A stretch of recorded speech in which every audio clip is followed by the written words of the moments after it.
السلام علیکم زموږ ګرانو خوږو دوستانو ملګرو خدای دې وکړي چې ټول ښه او جوړ یاست او زموږ ټیکنیکل شاید پښتو یوټیوب چینل ته ښه راغلاست درته وایم. ملګرو موږ بیا ستاسو لپاره د کمپیوټر صفري زده کړې 10مه ویډیو سره حاضر شوي یو. نننۍ ویډیو زموږ عملي زده کړې لپاره ځانګړې شوې ده، مثال عملي برخه کې ده. لکه څرنګه چې موږ تېره ویډیو کې د هارډویر برخه ډېر پېژندلې وي، مثال نوټ برخه پرې تړاو لره. نن ورځ زموږ بیا هم همدا ویډیو بیا عملي زده کړې لپاره ځانګړې شوې ده. کومه ویډیو چې موږ د نه وړاندې کومه ویډیو د عملي زده کړې په باره کې تاسو ته اپلوډ کړې وه، په هغه موږ تاسو د ډیسکټاپ مربوط دا سټارټ کړی و مثال، خو ځینې بعضې شیان پاتې وو چې تاسو ته مې ایکنې کوچني کول، منځني کول، یو بل څنګ ته کش کول، حرکت ورکول، مثال هایټ کول، دا مې ټول درښودلي وو. خو بعضې درس چې کوم پاتې وو هغه نن تشریح کوو تاسو ته. چې کوم اپشن پاتې دي دلته مثال موږ په همدې باندې خبرې کړې وې په ویو کې. دا مې ټول تاسو ته درښودلي وو چې لارج ایکن نه هدف څه دی، میډیم سمال نه اټو رینج ایکن څخه څه هدف دی، مثال الاین ایکن ټو ګریډ څخه شورټ ډیسکټاپ ایکن، شورټ ډیسکټاپ ګیجټس، دا مې ټول تاسو ته درښودلي وو. که بیا په تاسو کې څوک نوي یاست تاسو فقط زموږ یوټیوب چینل کې پلی لیست ته لاړ شئ، د کمپیوټر صفري زده کړې په نوم فولډر ولټئ، په هغې ټولې ویډیوګانې شته. موږ بیخي د کمپیوټر صفر څخه سټارټ اخیستی، که هغه د نوټ برخه وي، که عملي مثال د نوټ برخه کې تعریفونو څخه او په عملي کې د کمپیوټر چلولو څخه ډېر ساده سټارټ موږ اخیستی. انشاءالله تاسو ټول ورونه خویندې په اسانۍ سره په پوهېدلی شئ. دې نه وروسته موږ نن راځو کوم درس چې پاتې دی هغه سورټ بای دی. سورټ بای مثال څه هدف دی او څه لپاره استعمالیږي چې هر کله موږ په ډیسکټاپ باندې کلیک وکړو، رایټ کلیک، سورټ بای څه هدف دی او څه مقصد ترې دی.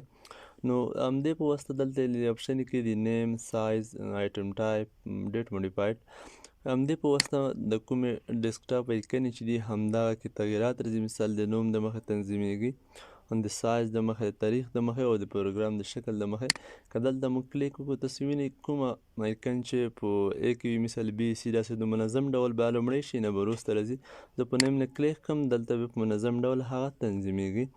همدې څخه وروسته که زه دلته کلیک وکړم د سایز د مخې تاسو وینئ دلته سایز د مخې به هغه تنظیمیږي چې کوم فایل سایز لوړ وي هغه به لومړی راځي، داسې په منظم ډول بل بلاپسې.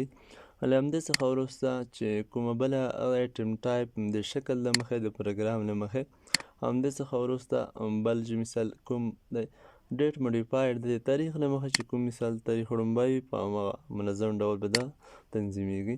همدې څخه وروسته بیا مثال نیم د مخې، دا دومره مهمې دي هم نه، خو بیا هم ستاسو خپله خوښه ده چې کوم شکل چاته خوند ورکوي، مثال کوم پوزیشن کې تاسو ته خوند درکړي هغه تاسو غوره کړئ یا انتخاب کړئ. خو خپله اصلي زه خپله له نیم څخه استفاده کوم، تاسو هم ستاسو نو له خپله خوښه. همدې څخه وروسته ریفریش دی. ریفریش معنی څه؟ ریفریش معنی فقط کمپیوټر تازه کول. تاسو وینئ دلته تاسو چې هر کله کمپیوټر چلنوئ تاسو حتما 3 ځله خو ریفریش ورکوئ. ریفریش شرکټ کی چې د F5 بټن په کیبورډ کې چې پریس کړئ تاسو په سکرین وینئ همدا بټن به په کیبورډ کې پریس کړئ، د F5 شرکټ کی ده. مثال F5 د ریفریش شرکټ کی ده، تاسو دلته وینئ. ښه، له همدې څخه وروسته بل اپشن چې د مثال هغه پیسټ دی. له همدې پیسټ وظیفه څه ده، هدف یې څه ده؟ دا فقط یو فایل په یوه ځای کې اچوي، ځپه کوي. مثال یو فایل تاسو یو ځای څخه راکپي کوي په کوم فولډر یې مثال کوم USB کې تاسو اچوئ، د همدې پیسټ اپشن څخه تاسو استفاده کوئ. لکه مثال دلته تاسو وګورئ همدا تصویر زه کپي کوم، مثال کافي همدلته په همدې ځای کې ځای په ځای کوم، دلته فقط رایټ کلیک، دلته له پیسټ څخه مثال استفاده کوم.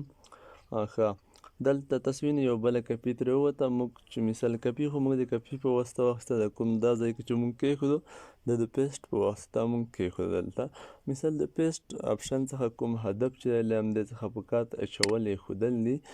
مثال د دې شرکټ کی چې دی کنټرول وي دی، کنټرول به تاسو ونیسئ، تاسو وینئ کنټرول په سکرین باندې تاسو وینئ کنټرول به ونیسئ، پلس به شی ووهئ، وي به ووهئ، تاسو وینئ دلته به اوس بله کپي هم ترې ووځي، تاسو وینئ دلته بله کپي هم ووته. موږ فقط کنټرول ونیوه بغیر له دې چې زه رایټ کلیک وکړم او پیسټ باندې کلیک وکړم.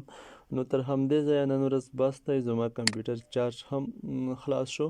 انشاءالله په راتلونکي بیا به د پیسټ شرکټ په کپي باندې به هم خبرې وکړو، په انډو کپي باندې به هم خبرې وکړو ښه په تفصیل سره. نن ورځ تر همدې ځایه بس دی. ټولو دوستانو ملګرو ته ښه وخت. خدای په امان.